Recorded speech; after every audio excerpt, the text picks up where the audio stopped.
There's your crimson clover there, Mumsy.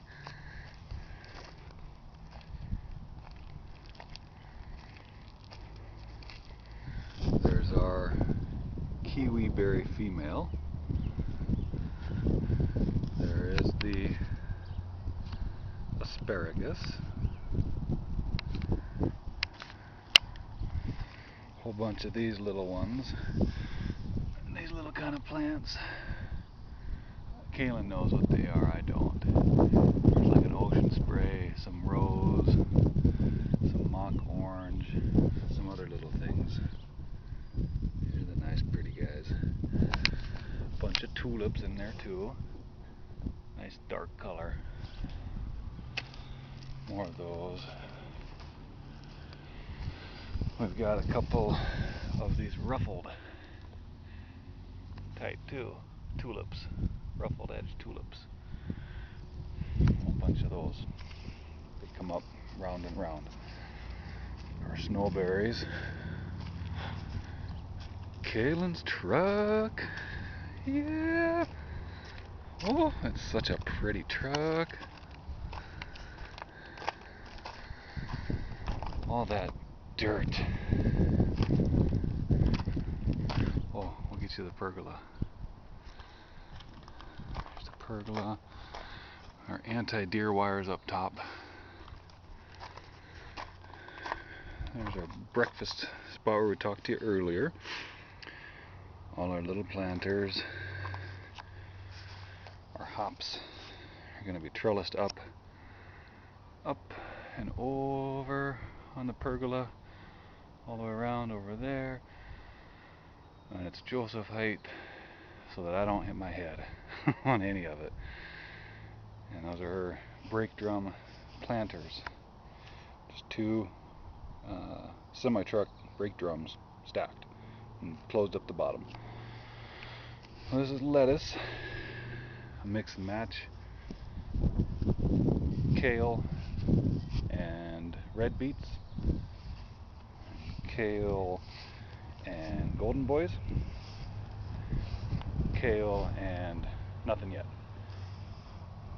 So we've got our mints, lavenders.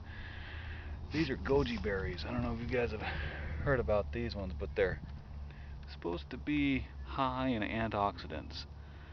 So we got a bunch of those. Hopefully they'll do something.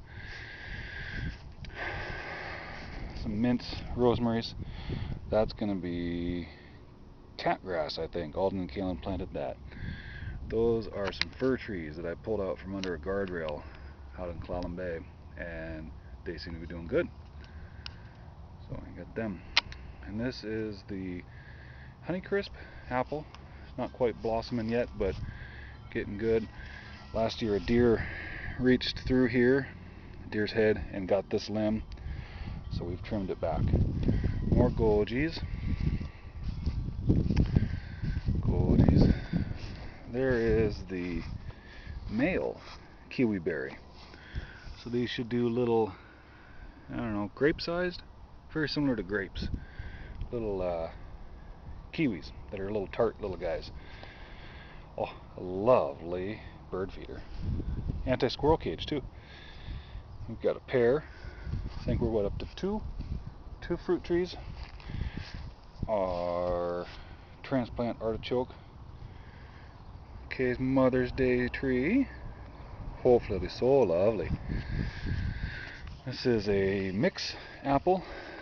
It's got grafted different types on it. The Maine, another grafted Spartan, and one of them's a Honeycrisp and Gala, I think, just a mix. And there's our asparagus tub, the female kiwi berry. There is another Honeycrisp tree by the lilac. Lilac's smelling good. This was the squash patch last year, but we tilled it up and leveled it back up, make a little bit more grass play area. So more back to the yard. It's seeding in pretty well. That's a peach tree, a Kiro peach, I believe. Should be a frost hardy one. Well, there's the tiger. And our little bed racks for peas. We're probably going to do beans on the far one. And then we've got the blueberry. That's a little guy, but it should give us some fruits if the rats don't steal them. And then one of our haskaps that will probably move. It'll probably come with us if we do move, or get him further away from the house. Another haskap. And oh, there is our raspberries up against the carport. So that one will come with us with some lamb's ear in it. And we have another haskap. This is the one that had buds starting, and then we got snow, and I put a garbage can over it. I don't think it fit now, but I put a garbage can over it, and it had about 1.5 feet of snow on top of it. So it's an early one. It popped very early. But the one in the back there had a couple of good greens. Now they were purple, but they were still very tart. So, and our wonderful Connex machine, and the bicycles, all the funds, all the stuff. And I'll take you down the path to the birds and buns.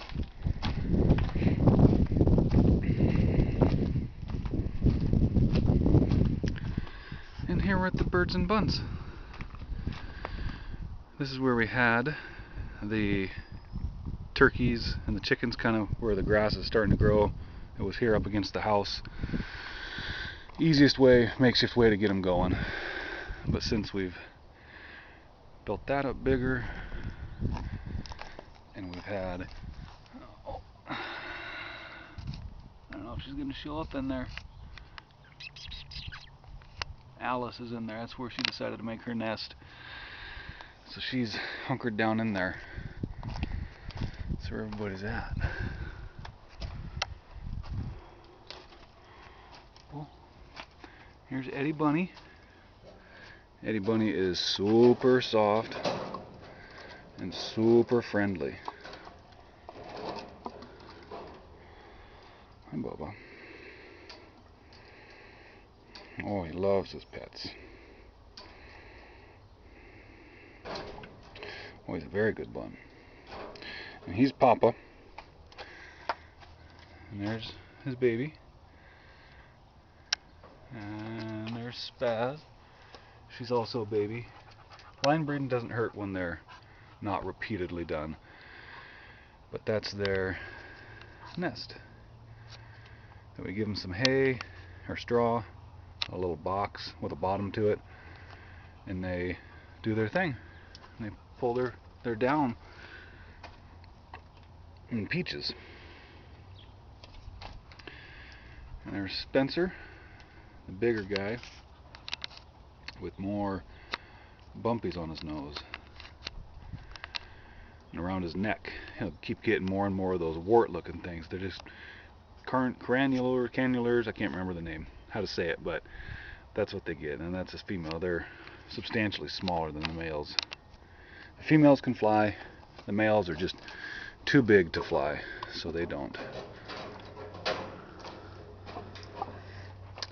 We had the quail in there. So we've got a nice little battery for growing them. That's where the chickens all fought over their little nest. But we've got a pretty good little battery. This is 20 feet long, 8 or 9 feet wide, and yeah, this is the grow side. So they'll be born over here, be grown out, and then when they start to get reproductive age, we'll separate the males from females so we don't have unexpected pregnancies. And out here, we just weed-eated a bunch of this thick stuff down, so we got to finish getting it down. Here we've got what we're calling the grow pen. It's where we'll grow out the ducks. This year we'll get the baby ducklings in there. We've got tight mesh down below so they can't get out, because they'll go through chain link and then they get out and they go places they shouldn't. So once they get big enough there, once they get their feathers, we'll put them in here. Little shade, lots of grass, they'll destroy this, and then we'll reseed it, and then they'll have their little stock tank with water, and then they can come play King of the Hill on the compost pile. And we've got the quailsies, what's left of them. We gave a bunch away to a friend, and yeah, they lay some, they hide in there. This is their little tractor we can move around for them. And the duck pond. And I'll show you Esmeralda. Her nest is over here. She decided to take this spot. So she probably, she's popped an eye out. She'll get pretty upset at us getting too close. There, she's upset. So the back side of the puppy yard, that one there is another mixed cherry tree. So that's what, 4, 5? I lose count. This is another nice apple tree, which it's got a very unique kink to it. I don't know if it's going to show, but it comes out and Dr. Seuss's back over. We'll probably end up cutting it off up high and trying to graft it back down, because I've trimmed it a lot, trying to save it, but it's just not been trimmed for years. So it might just end up being a pollinator. So it might not get to be doing much else. Just pollinate, and then we'll pull the fruit so it doesn't kill it. And then we've got a brown turkey fig, which is doing okay. Had a hard year. Got eaten by deer. And another cherry. And then, oh, there's Kay's Mother's Day garden we built her last year. She's been modifying it and fighting the ducks ever since. Some sedums. And we've got another fig tree. Another fig tree. Oh, we're getting a fig leaf. I'm getting it. And so we've got a bunch of nice little rose guys that have jumped out in there. Then nasturtiums have jumped out. We took a bunch of the seed, so we know where it was going, and the chickens didn't eat it, but a lot of it's coming back all on its own. Our hydrangeas are not doing good. They got ducked and chickened. And we've got another fig. Oh, we've got a fig! Crikey! Crikey, look at that little guy. Right there. That's such a cute little fig! That's probably gonna be one also, but a nice little fruit. Yes! This is a Olympian fig. Oh, yummo. Years and years. And then we've got an Asian pear. Kind of a crunchy pear. But yeah, a good pear. Good eating, they're sweet. And then a plum. And another cherry. A cherry back there. And duck pool. And we've got, these are ones that are from Costco. Oh, we've got fruit set right there. A little cherry, you can see it. So we put a bunch more of the wild stuff back here. And another apple tree. It has red apples. It's not, I'm not sure what it is. It's already been up for a while. I had good apples last year, but I trimmed a lot of it this year. When I trimmed out this monstrosity of willow, some of it took a hit on that. So, and that's Alexander the Great, an old shop truck. And another cherry from Costco. I would imagine this is their second or third year, I can't remember, but they should set fruit too. Another cherry should set fruit. And then our makeshift gate until we get it built to keep the ducks in. The chickens didn't stay in, so they went away. But nice little 0.16 of an acre. It's tiny. If we get any more property, it'll be full. So some native rose. This stuff It's going to be very similar to what Kaylin planted. And some mock orange, I think. This is a currant, I believe. It'll be a nice pink flower, a good pollinator. I believe this is ocean spray.